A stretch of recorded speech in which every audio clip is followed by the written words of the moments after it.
kebetulan saya juga punya teman ibu-ibu. Teman saya tuh namanya Handaroh. Beliau ini lama tidak ketemu, dulu satu kelas di UIN, IAIN. Beliau lama ikut suaminya di Amerika.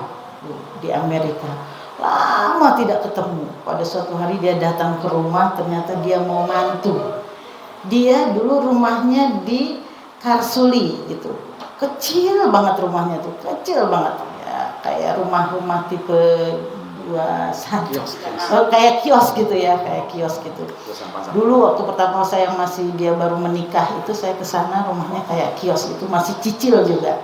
Akhirnya dia pergi ke Amerika.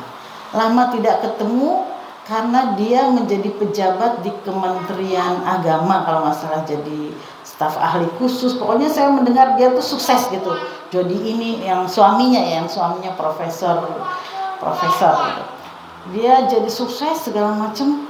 Akhirnya dia datang, dia nggak mau mantu, jadi saya udah jadi pejabat dia ya, mau disuruh motret gitu. Akhirnya saya datang ke rumahnya. Di mana rumah kamu? Ya tempat yang dulu. Bayangan saya yang dulu tuh udah direhab, udah indah, udah segala macam kan. Akhirnya terus saya ke sana, kaget saya, nggak ada yang berubah, nggak ada barang berharga kecuali buku-buku yang banyak. Ya, kamu tuh selama ini jadi pejabat, kemana uangnya? Kok suamimu nggak ngasih sesuatu yang hebat? Apa mungkin ada di tempat lain? Gitu. Enggak, rumah saya ini, makanya saya pulang dari Amerika ya ke sini. Terus kemana uangnya? Ya kan waktu di Jakarta ya saya ngontrak, saya nggak punya rumah dinas dan sebagainya. Terus saya bingung kemana uangnya, udah jadi pejabat, udah hebat. Dia tuh akhirnya dia ngajak, yuk ke sana yuk, aku punya tanah kok di belakang luas katanya gitu. Pas saya ke belakang, yang saya lihat apa? Itu masjid indah banget, ada sekolahannya, itu masih ada di belakang, ada pondok pesantrennya. Masjid dan sekolahannya itu namanya Handaroh. Dia bilang, suami saya nggak bisa memberikan saya kemewahan dunia, tapi suami saya memberikan ini semua buat hadiah buat saya. So sweet banget. Masya Allah, ini coba, jadi udah ada namanya, ya itu tadi kemewahan nggak ada artinya, semua akan kita tinggalkan ya, kecuali bukannya berarti kita disuruh miskin, enggak, tapi semua kekayaan itu adalah ujian ya. Mbak Atin udah pernah baca status saya, kecantikan itu ujian, semua kenikmatan punya anak, saya bilang anak bukan ujian. Kadang-kadang yang belum punya anak sedih, aku gak punya anak. Padahal kalau punya anak lebih berat ujiannya. Yang gak punya suami galau, padahal yang punya suami lebih berat ujiannya. Jadi semua kenikmatan yang Allah berikan kepada kita adalah ujian. Kecuali kalau sudah dijadikan ibadah, itu baru karunia, menjadi karunia dari Allah. Ujian menjadi karunia setelah semua kenikmatan yang kita dapatkan menjadi nilai ibadah. Baik ibu-ibu, tadi sekedar pembukaan inspirasi buat kita bahwa setiap saat kita dituntut untuk selalu berbuat lebih baik lagi, karena jangkauan kita ke akhirat itu lebih dekat daripada sebelumnya, hari sebelumnya dan hari sebelumnya, sehingga memang kita berkejar-kejaran dengan waktu. Apa bekal yang akan kita bawa nanti yang usia lamanya luar biasa, sangat lama. Bahkan kita di akhirat itu kholidina fiha abadan, selama-lamanya. Kalau di dunia kita akan ada batasnya, tetapi di akhirat tidak ada batasnya. Baik ibu-ibu, tema kali ini adalah emosi dibalas dengan diam. Kenapa tema itu? Karena memang sudah saya praktekkan. Saya sangat khawatir, saya akan takut kalau saya berbicara apa yang belum saya praktekkan. Ternyata kalau diam itu emas, itu betul-betul ibu. Lagi saya kemarin punya status seperti ini. Diamlah ketika kamu diinjak-injak, bukan salah. Tanah itu diam kalau diinjak-injak gitu. Padahal pada suatu hari tanah itu sanggup mengubur orang yang injak-injak. Jadi betapa kenapa diam itu emas. Emas itu kan berharga. Apalagi sekarang harganya naik terus ya. Jadi diam itu ternyata berharga sekali gitu. Suatu ketika orang yang menginjak kita, yang marah sama kita, yang menyakiti kita, akan menjadi bingung caranya minta maaf sama kita gitu.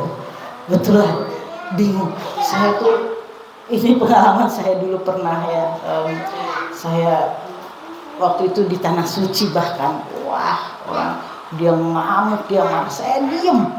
Bahkan itu sahabat sampai pulang dia juga marah, hanya gara-gara sepele sebenarnya. Dia saya suruh bawa barang orang yang kan dia overweight bagasinya. Jadi saya bilang gimana kalau ini dia barang dia kurang, kamu bisa titip ke dia, karena kalau di Dubai itu harga overweight itu mahal sekali, bisa jutaan. Kamu titip barang ke dia, tapi tentengan dia kamu yang bawa ya. 1,5 juta per kilo. Nah, tentengan, iya kata dia. Tapi setelahnya dia ngamuk karena dia bawa barang orang. Kenapa saya suruh bawa barang orang? Kan nggak masuk akal itu ya. Tapi karena dia pengen marah, ya marah itu, waduh, sepanjang jalan tuh dia marah sama aku. Nyesel, sampai ada kata nyesel saya umroh. Coba, itu kan berarti memang sudah digoda oleh setannya. Nah, terus udah gitu sampai di Indonesia dia jelek-jelekin karena temen ya, pasti circle-nya kan sama. Wah, saya dijelek-jelekin di mana-mana, saya diem.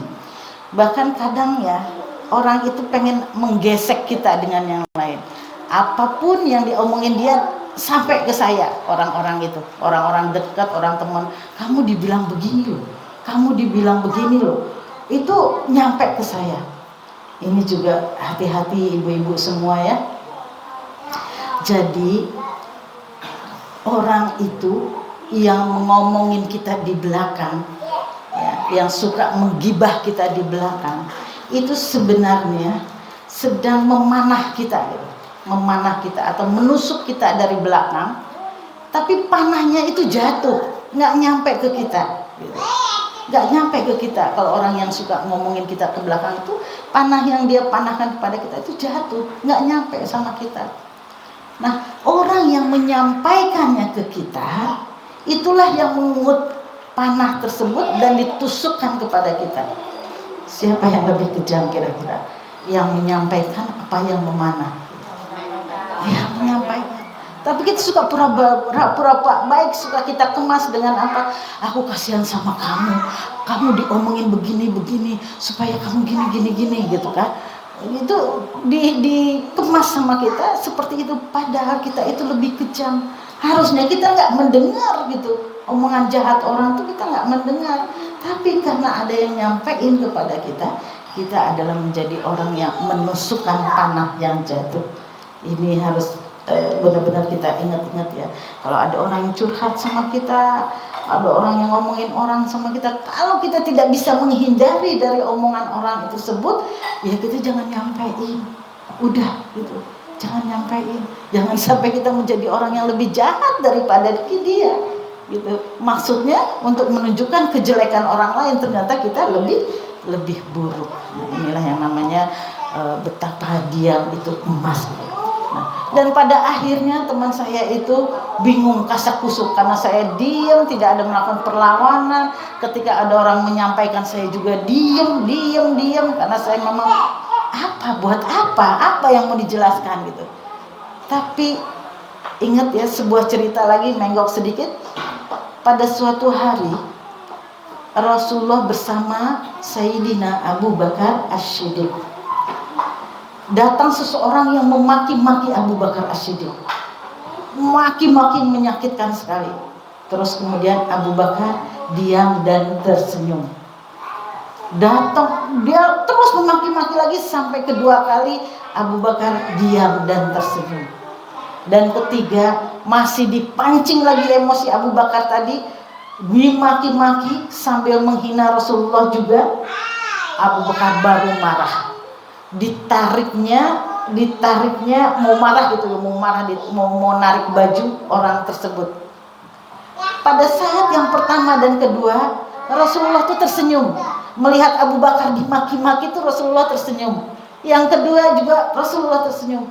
Pada saat yang ketiga, Abu Bakar terpancing emosinya, Rasulullah pergi meninggalkan Abu Bakar. Dikejar oleh Abu Bakar, ya Rasulullah, ketika engkau melihat aku dimaki-maki, engkau tersenyum. Ketika aku mau membalas, engkau malah marah dan pergi. Apa yang terjadi? Nah ini ya, apa yang terjadi? Kata Abu Bakar, ketika engkau dimaki-maki, aku melihat malaikat turun melindungimu dari atas. Dan ketika engkau masih bersabar dimaki-maki, tambah banyak malaikat yang datang. Dan ketika engkau marah, pergi semua malaikat. Buat apa aku ada di sana? Malaikat aja meninggalkanmu kok. Katanya gitu. Nah ini, jadi nggak ada ruginya kok kita diem. Gitu. Nggak ada ruginya. Karena apa? Pada saat orang menyakiti kita, kita yakin dan kita sabar, itu akan ada malaikat yang membela kita. Bukan manusia loh. Manusia mah ecek-ecek. Walaupun akhirnya lewat manusia membela kita, tapi malaikat itu akan datang membela kita, dan berunding para malaikat itu merencanakan pembalasan gitu.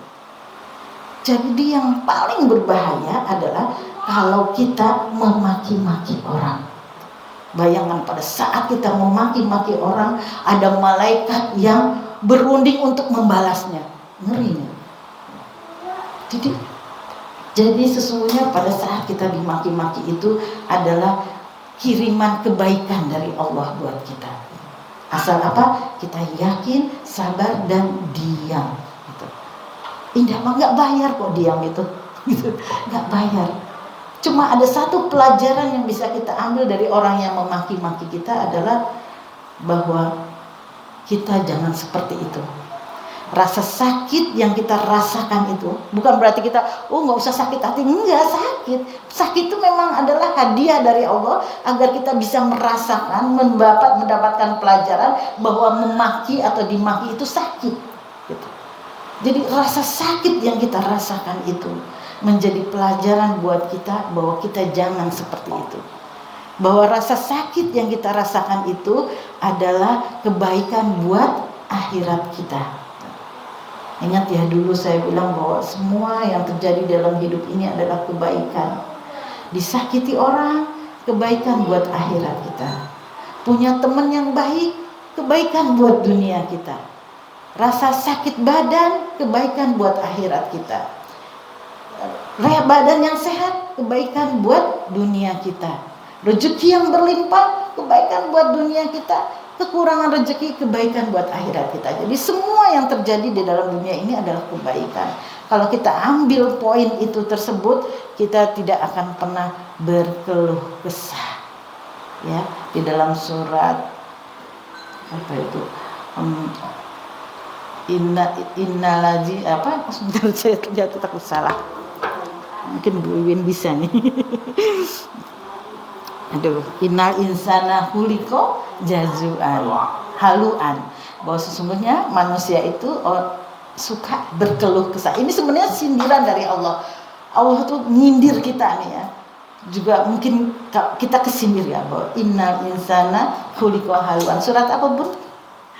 Surat Al-Ma'arij. Ma'arij. Innal insana khuliqa haluan. Iza masahu jazuan wa iza masahu syarru jazuan. Dan apabila dia ditimpa kesulitan, dia merintih, sedih, berkeluh kesah gitu. Berkeluh kesah. Itu kebanyakan kita susah, sedih, kekurangan harta, apa aja bangun tidur langsung aduh badanku sakit-sakit gitu ya. Padahal bangun tidur dikasih kenikmatan tidur udah sakit-sakit badan. Kalau dulu waktu kecil saya suka makan kekenyangan tuh ngeluh juga ternyata. Kekenyangan, mak, kekenyangan, mak. Kata ibu saya, si miskin mengeluh kelaparan, si kaya selalu disindir kayak itu, mengeluh kekenyangan, itu tuh mengeluh. Dan wa iza masahu khairun manu'an. Nah, Ketika kita susah, jelas dia banyak sedekahnya karena dia punya uang. Kita dari mana? Jelas dia baik karena dia senang hidupnya. Tapi kata Allah, ketika kamu ditimpa kesenangan, rezeki yang banyak, kebahagiaan, kamu menjadi pelit dan kikir. Percaya nggak, Bu? Ya saya lihat di Jakarta ya. Orang Jakarta yang kaya-kaya itu, kita lihatnya di Jakarta aja ya, jangan di sini. Takut ada yang kesindir. Orang yang di Jakarta yang kaya raya, konglomerat itu, pagernya pendek apa tinggi? Tinggi, ketutup semuanya gitu. Takut, dia mungkin nggak tidur, takut rezekinya diambil orang. Yang para pedagang ini, para pedagang misalnya yang suka dagang ini, ya, yang suka nawar orang kaya apa orang miskin. Saya itu jadi pedagang, kalau orang sederhana, orang kok gampang aja ya bayarnya, nggak pakai nawar. Tuh kalau orang yang udahlah kikri gitu, harus begini, pas bayar juga kayak mau dirampok duitnya gitu. Nah ini memang sifat manusia yang sudah disindir oleh Al-Quran dan bukan untuk orang-orang yang beriman. Orang-orang yang beriman, apapun yang diberikan Allah adalah kebaikan buat kita. Kembali lagi bahwa diam tadi ya, diam. Dalam surat Al-Qaf ayat 7, saya sekarang udah mulai loading. Ma yuhfazu min qawli ila ladaihi raqib wa atid.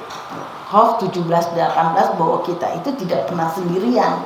Sesungguhnya dimanapun kita, sebelah kanan ada malaikat raqib, sebelah kiri ada malaikat atid gitu.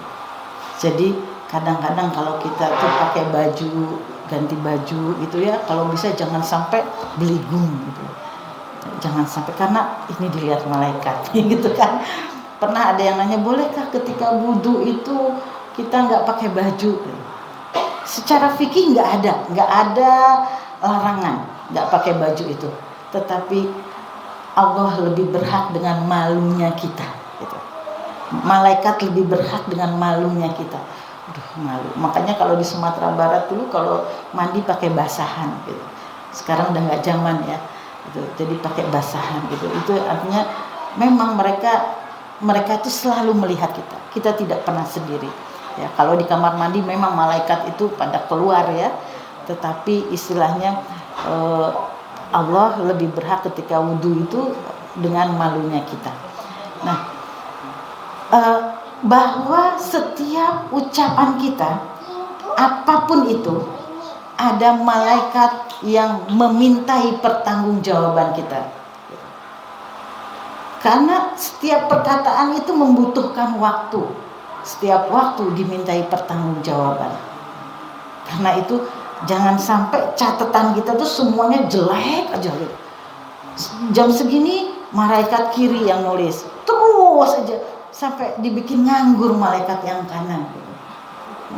Dibikin nganggur. Jadi harus kita sadari bahwa bagaimana kita untuk bisa mengatur kata-kata kita adalah untuk bahwa kita selalu didampingi oleh malaikat. Ya. Yang kedua adalah bahwa setiap pagi seluruh anggota tubuh kita itu bilang sama lidah kita. Semua protes, mata, telinga, kaki, tangan. Hai lidah, ini hadisnya. Hai lidah, bertakwalah kamu kepada Allah. Jadi diingetin lidah itu. Ya. Lidah itu diingatkan untuk selalu bertakwa, artinya selalu benar, mengucapkan yang benar. Man kana yu'minu billahi wal yaumil akhir falyaqul khairan aw liyasmut. Barang siapa beriman kepada Allah, berkata yang baik atau diam. Cuma dua itu pilihannya, berkata baik atau diam gitu. Padahal diam itu gampang loh, nggak mengeluarkan energi, nggak mengeluarkan uang, tetapi betapa sulitnya diam ketika kita di dalam perdebatan gitu. kita dalam perdebatan. Nah, jadi ternyata kenapa lidah yang diperingatkan oleh seluruh anggota tubuh, karena ternyata lidah itu bisa memasukkan orang ke surga, bisa memasukkan orang ke dalam neraka. Hanya cukup dengan lidah. Hanya cukup dengan lidah. Lidah yang terjaga baik itu seperti dikatakan, tinggalkanlah perdebatan. Tinggalkanlah, dalam sebuah hadis Abu Daud dikatakan, tinggalkanlah perdebatan. Barang siapa yang meninggalkan perdebatan meskipun dia benar. Coba padahal kita yang benar, kita disuruh meninggalkan perdebatan. Saking apa? Hati-hati sama lidah. Tadinya kita benar jadi salah, gara-gara apa? Ngomong terus. Akhirnya tinggalkanlah perdebatan. Apabila walaupun dia benar, maka Allah akan berikan dia rumah di pinggiran surga. Nah, ternyata gampang sekali untuk mendapatkan surga, tinggal meninggalkan perdebatan gitu. Tapi kita kalau belum sampai tetes darah terakhir gitu, itu kita susah gitu. Saya kadang-kadang melihat yang di TV itu, orang yang berdebat, dengan segala cara dia harus benar gitu.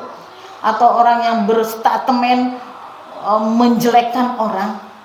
Kita lihatnya apa dia mulia? Apa kemudian dia hebat dia? Kan enggak. Apaan sih itu orang gitu. Jadi sesungguhnya kalau kita tuh banyak omong yang ingin menjatuhkan orang, turun kemuliaan kita justru sebenarnya gitu. Walaupun kita pengen kelihatan benar gitu, ternyata justru kemuliaan kita sedang diturunkan oleh Allah Subhanahu wa taala.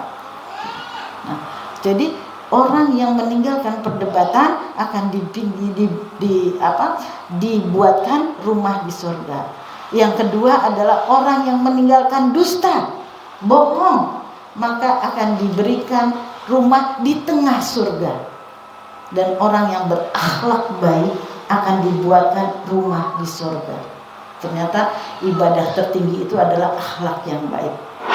Apa sih akhlak yang baik itu? Apa sih akhlak yang baik? Kemarin anak saya contoh-contoh aja ya, dari Jakarta telepon, "Ma, kuliah tuh ternyata seperti ini, Ma. Sepele banget. Gini-gini, dosennya sering gak masuk, gini-gini." Saya dengerin aja. Terus temennya orang Jakarta tuh susah diakrabin, Ma. Terus, "Ma, ternyata di asrama tuh gini-gini." Terus saya bilang, "Nak, dari awal sampai akhir Mama cuma mendengar keluhan kamu." Gitu. "Ya kepada siapa lagi, Ma? Ngomong kalau bukan ke Mama, masa ke orang lain?" Gitu. "Iya betul, Nak, betul. Tapi Mama kasih petunjuk satu ya, Nak ya." Apa, Ma?" Orang yang berakhlak baik itu adalah orang yang mampu mencari kebaikan dari orang lain. Jadi orang yang kayak gimana pun kamu sanggup mencari, ternyata baik loh ini, Ma. Ternyata walaupun makannya nggak enak, Ma, tapi kita selera loh, Ma, gitu misalnya. Atau pokoknya mencari kebaikan dari apa yang kamu lihat, apa yang kamu pergauli, apa yang kamu dengar, kamu mampu mencari kebaikan. Itu akhlak yang baik. Dan akhlak yang buruk adalah kamu hanya mampu mencari keburukan dari orang lain. Orang tuh salah semua. Berdirinya orang ngomong gini salah, orang ngomong gitu salah, ditemenin salah, lagi ditemenin, paling minta ditraktir. Pokoknya salah aja orang. Itu ternyata akhlak yang buruk. Kamu tinggal pilih yang mana. Gitu. Itu aja Mama. Mama nggak menilai kamu sendiri. Terus apa dia? "Iya, Ma, masih harus aku perbaikin. Makasih, Ma ya." Besoknya adanya cuma ceria. Ma, kan nyamuknya banyak nih, Ma."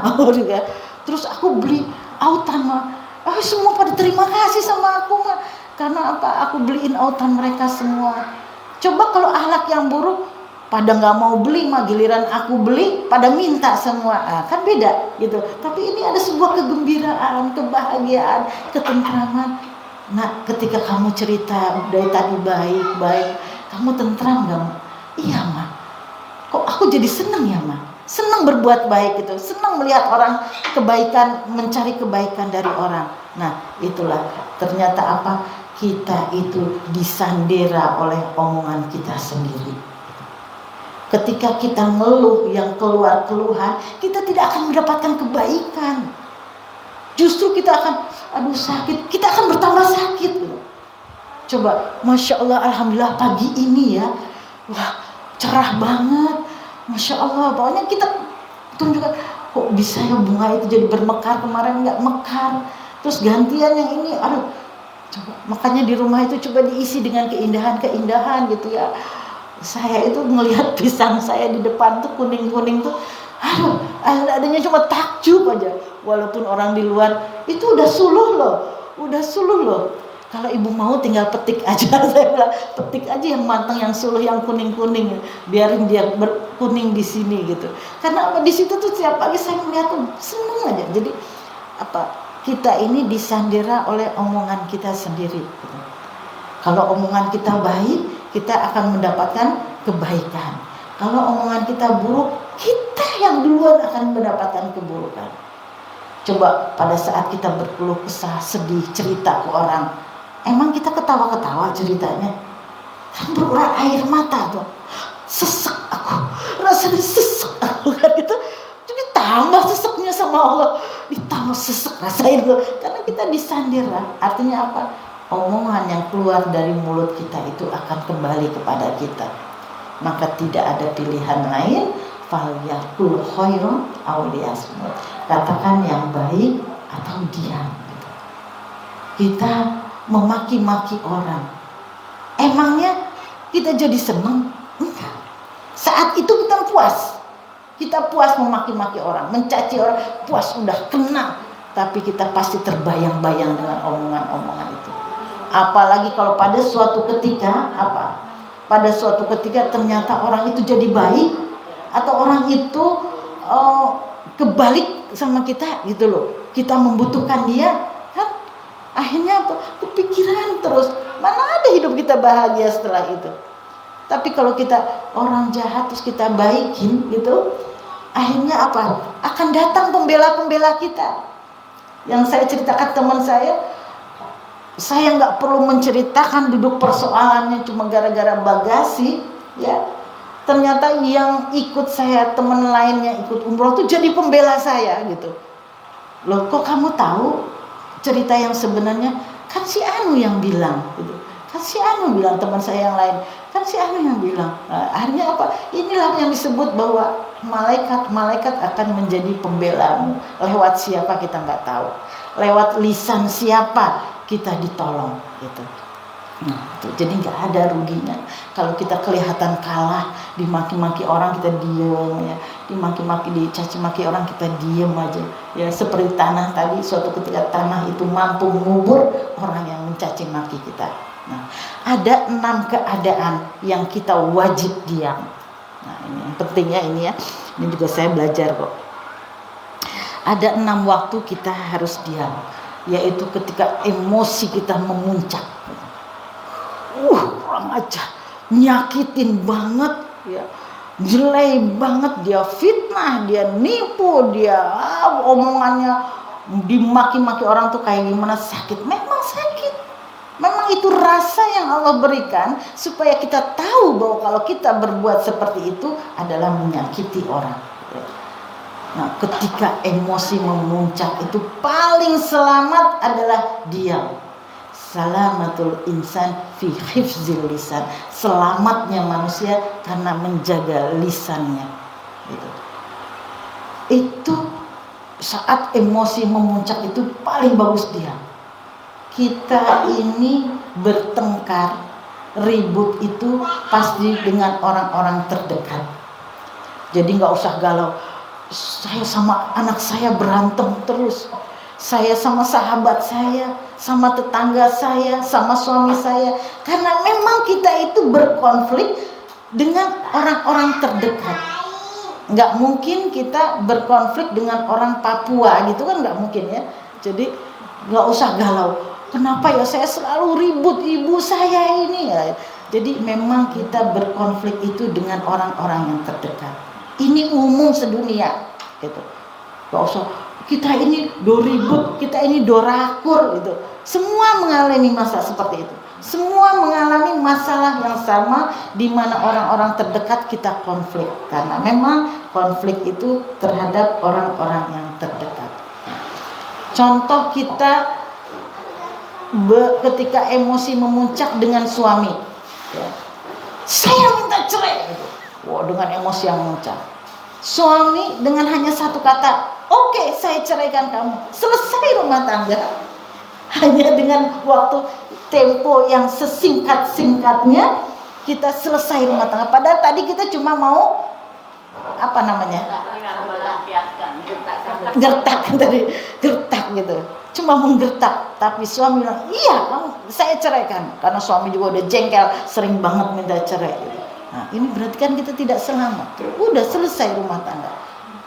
Coba kalau kita diam, sakit hati bener, kita marah semua, kita diam, nikmati sakit hati itu, ya. Nikmati sakit hati, karena tidak ada satupun sakit walaupun hanya tertusuk duri kecuali menghapus dosa-dosa kita. Jadi nikmati sakit, ya Allah. Seandainya kan ada yang bilang katanya melahirkan itu sakit sekali, tapi lebih sakit lagi dibentak oleh anak gitu. Mungkin semua kita pernah merasakan gitu, anak nyakitin kita. Wah, yang kemarin kita nggak tidur 3 hari 3 malam waktu dia sakit, sekarang dia enak aja membentak, "Mama tuh nggak usah ikut campur," misalnya gitu kan. Sakit banget rasanya, ya. Tapi kalau dengan anak, selain kita menikmati sakitnya, kita harus menjadi introspeksi. Apa introspeksi? Saya kalau disakiti anak itu, kalau disakiti anak, saya larinya kemana? Ya Allah, ampuni dosa-dosa dua orang tua saya. Mungkin saya dulu sering menyakiti orang tua saya, sehingga saya sekarang disakiti oleh anak saya. Itu langsung nyaman. Mungkin ini balasannya yang kau berikan, karena aku dulu pernah menyakiti orang tua saya. Jadi saya ini, anak saya ada di sini. Anak saya pernah bertanya sama saya, Mama itu punya anak 4, kok beda-beda ya sifatnya, kok beda-beda sifatnya, gimana sih Ma cara mendidik anak jadi baik semuanya gitu, jadi baik semua, satu suara, jadi baik semuanya, gimana sih Ma, parentingnya gimana sih Ma? Mama tuh suka ikut parenting gak? Suka ikut apa namanya, ya kita kan sekarang banyak ya cara mendidik anak, buka-buka. Nah, kamu ikut parenting misalnya, atau kamu baca buku cara mendidik anak, itu sebagai wawasan aja nak, sebagai wawasan aja. Tapi kalau kita mengacu kepada hadis Rasulullah, gampang dan pasti berhasil gitu. Jadi cuma dengan satu hadis Rasulullah kita ikuti, insya Allah kelar semua masalah. Apa itu Ma? Birru aba'akum tadbiru abna'akum. Baik kamu sama orang tua kamu, anakmu akan baik sama kamu. Sepele, selesai masalah. Jadi tadi kalau kita disakiti anak, barangkali dipanggil oleh dosa kita terhadap orang tua kita. Allahumma gfir lana wali walidayna warhamhuma kama rabbayana shaghira. Mudah-mudahan orang tua kita mendapatkan syafaat Allah dan Nabi Muhammad SAW. Amin. Jadi ternyata sepele ya. Jangan kita menjawab anak kita kok begini, begini. Sepele aja lah. Saya pernah ngobrol sama suami. Gini, anak-anak tuh tak kasih, saya sudah bagi-bagi kecil-kecilannya ya, bagi-bagi. Ini buat kamu, ini buat kamu, ini buat kamu, ini buat kamu, udah bagi-bagi. Terus saya bahas dengan suami, Mas, ada nggak anak kita yang terima kasih sama kita? Makasih ya Ma, udah dikasih ini, makasih ya Ma. Enggak. Kecewa gak? Ternyata anak kita nggak ada yang terima kasih. Padahal kita ngumpulin uangnya setengah mati, sampai kita mau makan aja bagi 2 gitu. Makan sate berdua aja Mas, sisanya kita kumpulin uang buat ngasih anak gitu. Ternyata satu pun anak tidak ada yang terima kasih sama kita. Tadinya mau kecewa. Akhirnya saya bilang sama suami, Kita dulu juga dikasih orang tua, kita dulu ngucapin makasih nggak ya? Oh enggak, biasa aja. Nah gitu tadi. Jadi semua itu ikutin aja hadis Rasulullah, biru abaakum tadbiru abnaakum. Baik kita sama orang tua kita, anak kita baik sama kita. Itu udah kelar. Nggak usah parenting-parentingan gitu. Caranya Rasulullah itu seperti itu. Minum Pak, silakan. Bismillahirrahmanirrahim.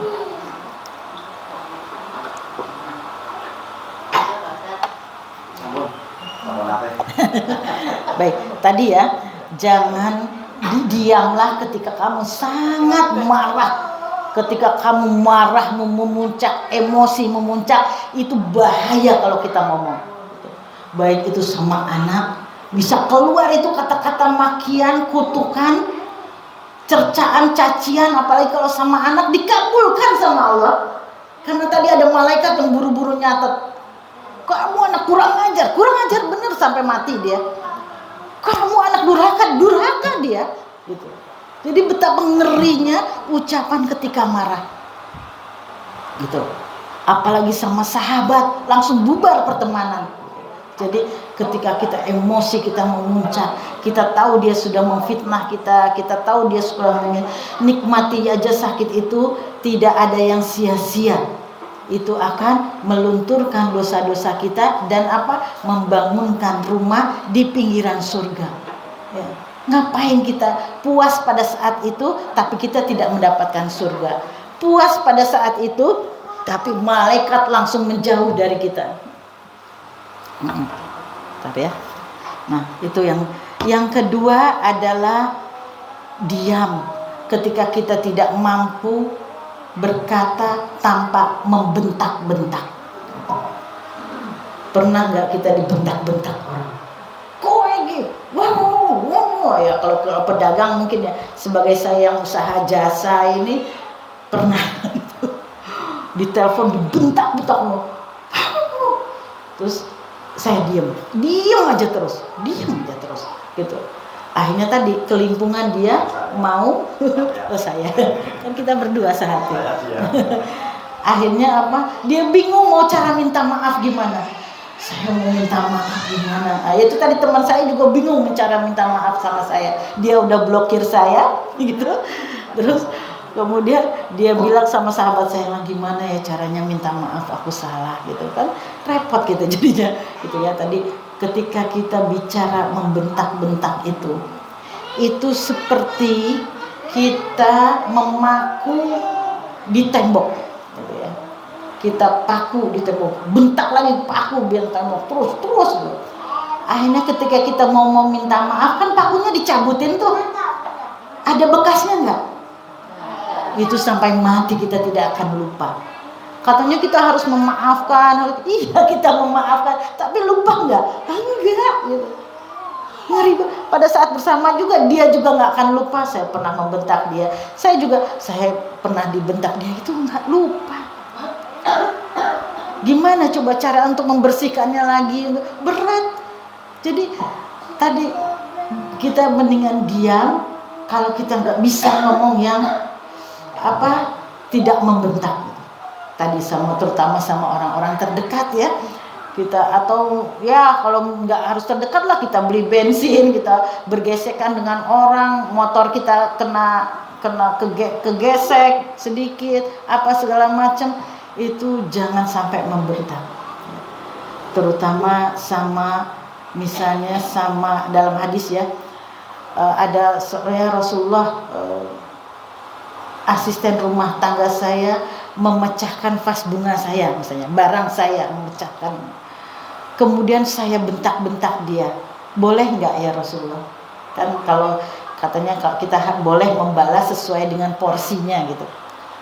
Kata Rasulullah, kamu nanti akan dihitung berapa beratnya harga vas bunga dengan berapa sakitnya dibentak-bentak. Kalau kamu lebih berat bentak-bentaknya, maka kamu akan dimintai keadilannya nanti di akhirat, gitu. Ada sekarang beredar di Facebook orang naik mobil, terus ada orang yang naik motor, kaget dia dengan orang yang naik motor, memang salah jalan. Dia turun dari mobil, dipukul sama orang yang naik mobil, terus tadi yang naik motor tadi ya, pernah ya lihat, kemudian kuncinya diambil, dibuang jauh gitu. Disamping Bu. Oh iya betul. Masya Allah. Nggak usah nunggu di akhirat balasannya ternyata. Sekarang orang yang naik mobil itu dipenjara. Iya, dipenjara. Coba dia diem. Waduh, kaget. Astagfirullah. Ya, dia pertama mendapatkan rumah di pinggiran surga, dia kemudian mendapatkan penghapusan dari dosa-dosa, dia kemudian mungkin diselamatkan di tempat lain. Gitu. Tapi sekarang apa yang terjadi? Dia jadi masuk penjara hanya gara-gara emosi yang sesaat. Ada lagi yang lebih ngeri lagi kan? Contoh-contohnya banyak. Jadi kayaknya kalau menyakiti sesama itu, kalau sakitnya tadi kan, enggak, orang zolim itu kan doanya terkabul ya. Orang zolim itu dengar doanya terkabul walaupun dia bukan Islam. Kita menyakiti orang kafir nih, si kafir itu berdoa terkabul gitu ya. Tuh kita ingat lagi kasus siapa yang disuruh sujud dan menggonggong itu ya. Arogan dia dengan kehebatannya, banyak duit, kekayaannya dan sebagainya. Sekarang apa? Terhina habis. Uangnya langsung diblokir, dia dipenjara, se-Indonesia menghina dia gitu. Terus yang Rafael Alun itu kan merasa kaya dan sebagainya, dipukulin orang itu karena emosi yang nggak bisa dikendalikan tadi. Akhirnya sekarang sekeluarga menderita, se-Indonesia menghujat dan menghina, turun semua derajatnya, yang tadinya hebat, yang tadinya terhormat dan sebagainya, hanya gara-gara tadi nggak baca nih perintah Rasulullah itu, diam. Bukan tidak merasakan sakit, tapi memang disuruh diam gitu. Biar Allah dan malaikat yang menjadi para pembelanya. Tapi dia enggak, dia balas. Karena ini juga benar-benar menjadi perhatian kita semua untuk menjadi hidup kita lebih baik lagi. Tadi ya, diam di saat amarah memuncak, kemudian diamlah saat kamu tidak tahu cerita yang sebenarnya gitu. Ketika ada orang ngomong berdua padahal kita cuma tahu sedikit dari orang lain, udah kita ngomong, iya emang orangnya tuh seperti itu. Kalau saya sering sama suami itu saling mengingatkan, kamu emang tahu apa maksud dia ngomong, keadaan dia ngomong pada saat itu, cerita yang sebenarnya. Kalau nggak tahu nggak usah pakai saran, nggak usah pakai ikut campur, udah. Kalau memang kamu harus mendengarkan ya didengarkan, tapi jangan ngomong kalau kamu nggak tahu cerita yang sebenarnya gitu. Diam aja. Jangan sok tahu, jangan suka pengen tahu gitu ya. Itu tadi ya, diam. Itu keadaan-keadaan kita harus diam. Juga diamlah jika diammu akan menjaga kerukunan dan menyelamatkan konflik gitu. Ya. Jadi kalau berkeluarga misalnya ya, kita tahu sebenarnya dia itu salah gitu. Dia itu salah, tapi kalau kita kasih tahu pasti nanti jadi rame gitu. Udah diam gitu. Jadi kalau memang kalau saya diam, nggak usah kasih tahu bahwa dia itu tadi yang ngambil apanya gitu, nanti aja kita berdua aja yang ngomong, itu kita bisa menyelamatkan konflik dan menjaga kerukunan. Kalau memang bisa menjaga kerukunan, lebih baik kita diam ya. Terus diamlah saat mendengarkan lebih bermartabat daripada berbicara. Diamlah saat mendengarkan lebih bermartabat daripada berbicara gitu. Kalau kita ngomong langsung kemuliaan kita turun gitu ya. Tapi kalau kita diam, saya tuh kok melihat orang-orang yang banyak berwibawa itu justru yang diam. Ini juga sering saya ngobrol sama suami. Dia itu banyak diamnya loh, tapi semua orang segan sama dia. Ternyata apa, kalau kita banyak diam itu justru lebih berwibawa gitu. Lebih berwibawa, lebih bermartabat daripada banyak omong. Apalagi kalau ngomongnya ngalor ngidul, nggak berguna, nggak bermutu, lebih baik kita diam. Juga ini udah 6 kali ya, diamlah saat situasi tegang. Udah tegang, seorang udah memuncak amarahnya, kita diam, nggak usah ditembali. Gitu.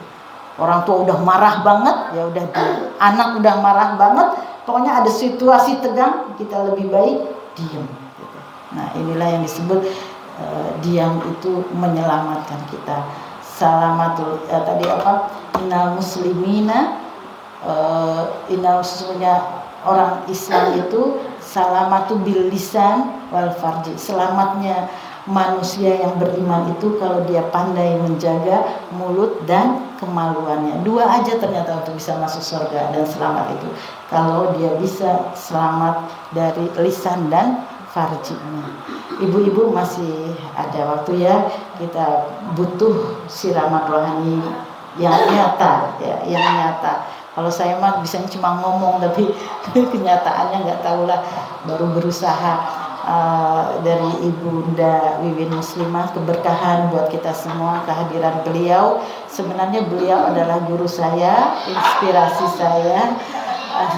Tapi beliau juga mu'alaf ternyata, ya Masya Allah, tabarakallah. Ibu mohon berkenan memberikan inilah, mudah-mudahan dari apa yang disampaikan Bunda nanti menjadi inspirasi bahwa kita ternyata belum ada apa-apanya gitu, bahwa kita ingin mendapatkan yang pelajaran yang lebih baik, banyak lagi. Wabillahi taufiq wal hidayah. Assalamualaikum warahmatullahi wabarakatuh.